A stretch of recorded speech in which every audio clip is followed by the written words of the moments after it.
My fiancé cheated on me with my sister right before our wedding, and he regretted it big time. My name's Emily Wilson, and this whole mess started 4 years ago in the hustle and bustle of downtown Chicago. I was a senior in college, majoring in journalism, always running late to class. One day, I'm darting across a busy intersection, not paying attention, when a pickup truck comes barreling toward me. The driver was clearly drunk, not slowing down a bit. I froze, totally paralyzed, unable to move. Out of nowhere, someone shoves me hard, and I hit the sidewalk. The truck roars past, inches away. Gasping for air, I look up at my savior. It was Jake Ryan, a tall guy with dark hair, warm brown eyes, and this easy smile that instantly calmed me down. He helped me up, asking if I was okay. I was shaken, but fine. Just some scraped knees. Jake insisted I grab a coffee at a nearby cafe to steady my nerves. Over lattes in this cozy little spot, he told me he was an engineer at a construction firm, just heading home from work when he saw me. His calm voice and genuine concern got my heart racing for a whole different reason.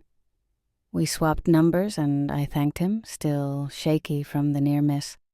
A couple of days later, I texted Jake to thank him again for saving my life. He joked that I owed him a coffee now. That's how it started.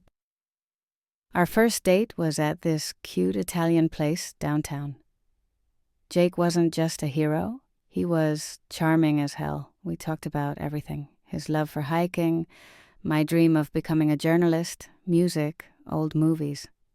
His laugh was infectious, and I couldn't stop stealing glances at him. Our dates were straight out of a romantic comedy.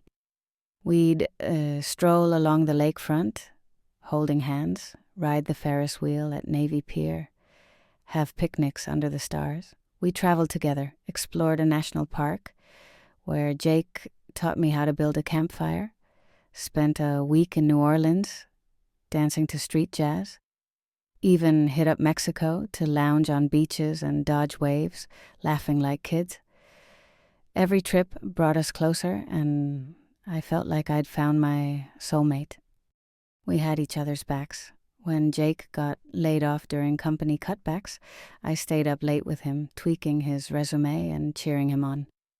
He landed a new job, and we celebrated with wine on his rooftop, the Chicago skyline twinkling below. When his grandpa, who he was super close to, passed away, I held his hand at the funeral and listened for hours as he shared stories about fishing trips from his childhood. I opened up too about my fears of not making it in my career, and he always knew what to say. "Emily, you're stronger than you think," he'd tell me, and I believed him. A year in, we went hiking in the mountains. At sunset, Jake got down on one knee, holding a ring, and said, "Emily, you're my home, no matter where we go. Will you be my wife?"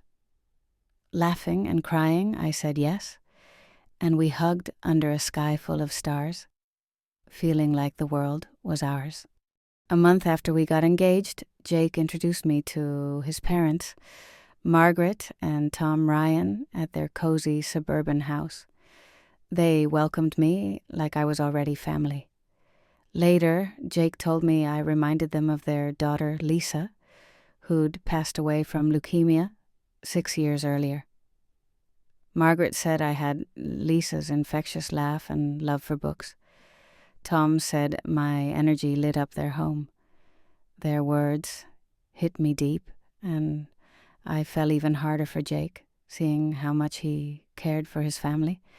My parents, Edward and Linda Wilson, were a different story. They always favored my younger sister, Kaitlyn. She was the charismatic one, always stealing the show, whether it was winning a school contest or landing the lead in a play. My accomplishments, like getting a college scholarship or publishing my first article, were just expected. "Emily's always been so independent," Mom would say. But it lacked the pride she showered on Kaitlyn. When I shared the news about my engagement, they smiled. But it was lukewarm compared to the excitement they showed when Kaitlyn got a role in a local theater production. It stung, though I loved my sister and was always happy for her. Kaitlyn was thrilled about Jake. She became my maid of honor, diving into wedding planning with me, picking out dresses, flowers, music. I trusted her, thinking she was genuinely excited for me. But sometimes I caught her giving Jake these jealous glances when he hugged me or when our parents praised us as a couple. The one person who always had my back was our grandma, Ellen. She lived in a small house in the suburbs and was my rock. When my parents fawned over Kaitlyn, Grandma noticed my hurt and invited me over for tea. "Emily, you're special," she'd say, "and your heart will lead you to happiness." Her words meant everything. I'd visit her to share my dreams and setbacks. She kept every article I wrote in a special folder and always reminded me I deserved the best. 2 months before the wedding, things got weird. Jake started staying late at work, and Kaitlyn, who was helping with decorations, seemed distant. They were texting a lot, exchanging long looks when they thought I wasn't watching. I brushed it off as pre-wedding stress, but my gut told me something was wrong. One day, I overheard them on the phone.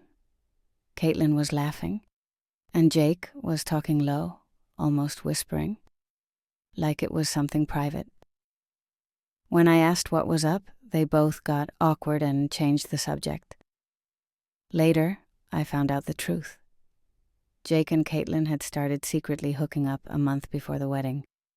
They'd meet up, supposedly to plan ceremony details, but it turned into an affair. Kaitlyn told a friend she'd fallen for Jake, and he, according to her, couldn't resist her charm. The wedding day was perfect, warm, sunny, a classic Chicago June. I put on my ivory dress, the one Kaitlyn and I picked out together. She helped with my makeup, but her hands were shaky and she wouldn't meet my eyes. I chalked it up to nerves, but the uneasy feeling wouldn't quit. Walking down the aisle in the botanical garden with guests smiling, Jake looked like a movie star in his tux. But Kaitlyn was right there, and when their eyes met, something passed between them. Something intimate, almost guilty. I tried to shake it off, but the feeling grew. The ceremony started and I focused on the vows.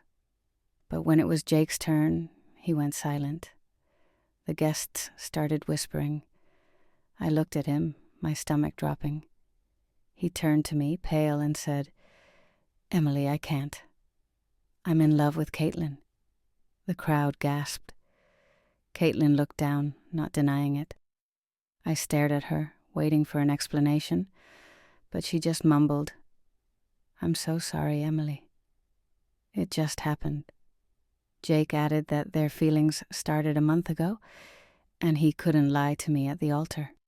I stood there, like I was trapped in a nightmare, unable to speak. The guests' pitying looks burned. I ripped off my veil, tossed my bouquet to the ground, and ran out of the garden, tears stinging my eyes.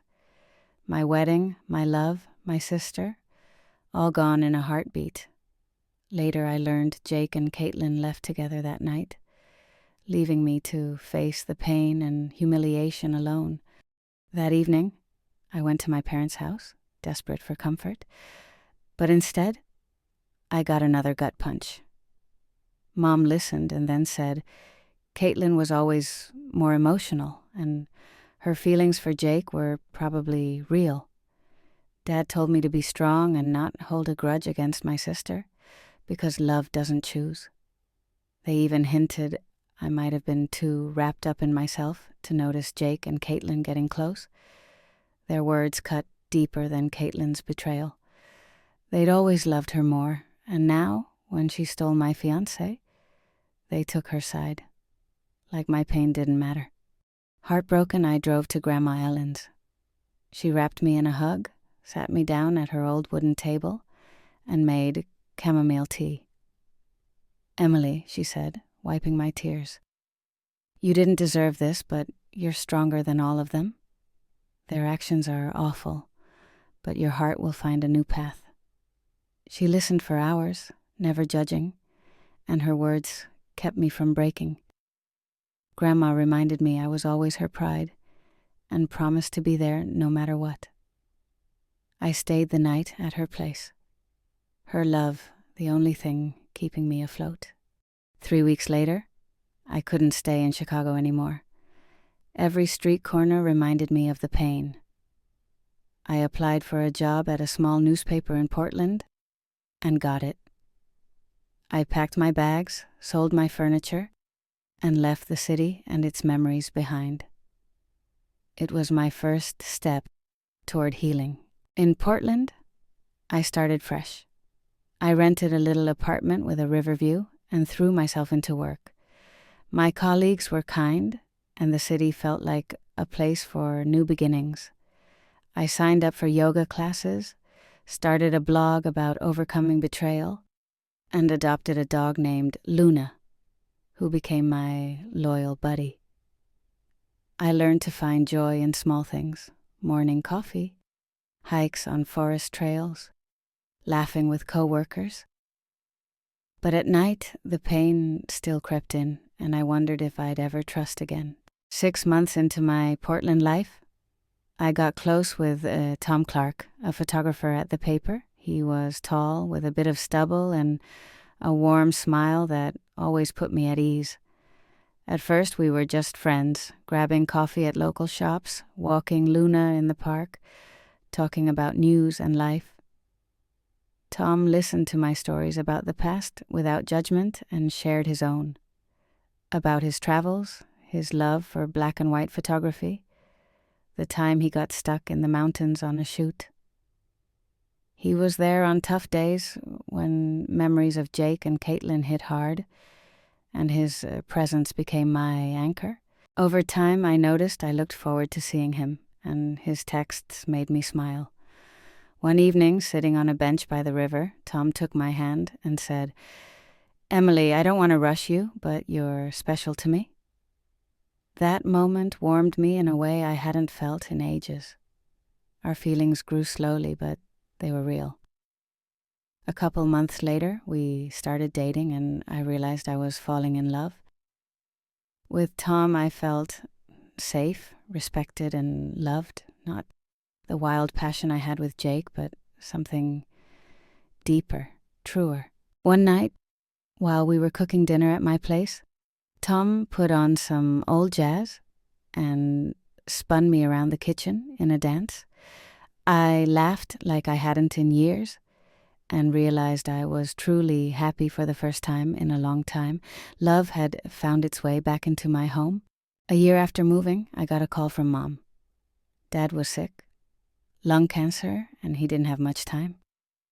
Despite the hurt from their betrayal, I knew I had to say goodbye. I was terrified of going back to Chicago, of running into Kaitlyn and Jake, of old feelings flooding back. I told Tom, and he hugged me, saying, "You're stronger than you think, Emily. I'll be waiting for you." His words gave me courage, and I booked a flight. First, I visited Grandma Ellen. Seeing her lifted my heart. She reminded me I deserved happiness, and gave me her old silver pendant engraved with "Strength Within." "Wear it to remember who you are," she said. I hugged her, feeling her love as my foundation. At the hospital, Dad was weak, but smiled when he saw me. We talked about the past, and he apologized for not supporting me back then. He said he was proud of how I'd handled everything. It was a small step toward healing, but I still felt a void. Leaving his room, I ran into Kaitlyn and Jake in the hallway. With Kaitlyn was their daughter, Sophie, a 1-year-old with big brown eyes, just like Jake's. Seeing her stung, not because of Jake, but because they'd built a new life so fast while mine fell apart. I braced for anger or tears, but to my surprise I felt calm. Their presence didn't shake me like I thought it would. I looked at Kaitlyn, tired and guilty, and Jake, his eyes full of regret. In that moment, I realized they no longer had power over me. My love for Tom was real, and it filled me with confidence. Kaitlyn stepped away to pick up Sophie, and Jake pulled me aside. His voice shook as he said, "Emily, I was an idiot. I miss you every day. What I did was the biggest mistake of my life." He told me their marriage was falling apart. A few months back, he found out Kaitlyn was cheating on him with a coworker. It hit him hard, making him realize the pain he'd caused me when he betrayed me at our wedding. He said he was divorcing Kaitlyn and wanted to start over with me. "We were so happy, Emily. I know I can fix this," he pleaded, tears in his eyes. I looked at the man I once loved more than anything and felt only pity. "Jake," I said calmly, "I'm grateful our wedding didn't happen. If you hadn't done what you did, I wouldn't have moved to Portland and met Tom, my real love. You gave me a chance to find the happiness I deserve. I wish you and Sophie the best, but I have to go." I turned and walked away, feeling lighter than I expected. In that moment, I knew I truly loved Tom, and my heart was his. Jake stood there, his face a mix of pain and regret. Later, Kaitlyn told me he was struggling with their divorce and his guilt. He often talked about how much he regretted losing me, blaming himself for ruining two families. Sophie was the only bright spot in his life, but even she couldn't fill the void he'd created. I went back to Portland to Tom and Luna. Dad passed away a month later, and I returned for the funeral, this time without fear. Grandma Ellen was there, holding my hand, reminding me I was always her pride. I started texting with Kaitlyn, who apologized and tried to explain. She admitted her affair with Jake's co-worker was a mistake, driven by fear that he still thought of me. Forgiveness isn't easy, but I'm learning to let go for my own peace. We're slowly rebuilding something, though it'll never be what it was. Tom and I are building our life together. He proposed with a ring he picked out at an antique shop, and I said yes, knowing this time it's forever. We're planning a wedding, but taking our time. I want to savor every moment with him. Tom showed me that love isn't a storm. It's a quiet harbor where I can be myself. My story's about pain and betrayal, but also strength, forgiveness, and new love. I went through hell, but found light at the end of the tunnel. Has someone you loved ever betrayed you? Share your story. Let's lift each other up.